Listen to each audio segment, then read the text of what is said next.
ma'am নতুন admission লিখেছে যে তোর নামটা কি কইছি শরবত খান শরবত বানালে গেছে তুই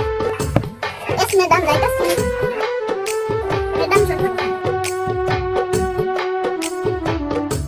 আল্লাহ কত তোর নামটা কি শরবত খান শরবত তো খান লাগবে এটা তোমার কর্তব্য নাকি করে কি বাত আল্লাহ কত নাম কি শরবত খান আর কত শরবত খাই আমি বোকা লাগি কত শরবত দিয়ে খাওয়াছি বা আল্লাহ কত নাম কি আল্লাহ গো আমার কোন স্কুলে হালাইছে আল্লাহ স্কুলটা কইছস তুই মনে মনে কিছু না